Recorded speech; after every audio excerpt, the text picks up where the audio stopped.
আমার সকল দর্শক বন্ধুকে শুভ দুপুরের অনেক অনেক শুভেচ্ছা। আশা করছি সকলেই সুস্থ আছো। আজ তোমাদের একটা সম্পূর্ণ নতুন জিনিস দেখাবো। এই যে কাজটি করা হচ্ছে, এটা অনেক আগের একটা কাজ। ওই জগদ্ধাত্রী পুজোর সময় জগদ্ধাত্রী ঠাকুরের পিছনে যে চালি তৈরি হয়, ওই চালিটা কিভাবে তৈরি করা হয় সেটাই তোমাদের দেখাই। চলো। স্পেসিফিক কিছু কিছু কাজের ক্ষেত্রে দক্ষতা থাকা দরকার হয়, কিন্তু যারা মৃৎশিল্পী বা প্রতিমা শিল্পী এই সমস্ত কাজের সাথে যুক্ত, মোটামুটি সব ধরনের কাজই একটু একটু করে সকলেরই জানা থাকে। যেমন কাঠের কাজের প্রয়োজন হয়, তাই কাঠ কাটার কাজও জানেন। কোনো ক্ষেত্রে সিমেন্টের দরকার হয়, সেক্ষেত্রে রাজমিস্ত্রির কাজও কিছু কিছু জেনে থাকেন।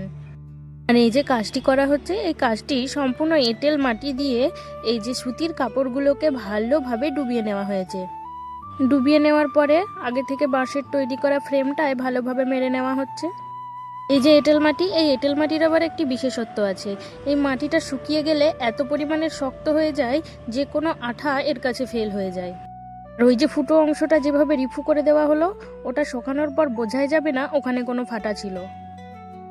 ছোট ছোট ঠাকুরের ক্ষেত্রে মাটির চালি করা হলেও বড় ঠাকুরের ক্ষেত্রে তা করা যেতে পারে, কিন্তু যদি অনেক দূরে ঠাকুরটা যায় বা রাস্তা যেহেতু অনেক খারাপ থাকে, সেক্ষেত্রে একটু ব্যয়বহুল হলেও মাটির চালির থেকে এই যে আলগা চালিগুলো বেশি চলে।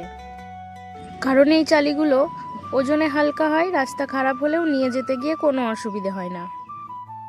দেখো, দেখতে দেখতে প্রায় চালিটাই সম্পূর্ণভাবে কাপড় মারা কমপ্লিট হয়ে গেল।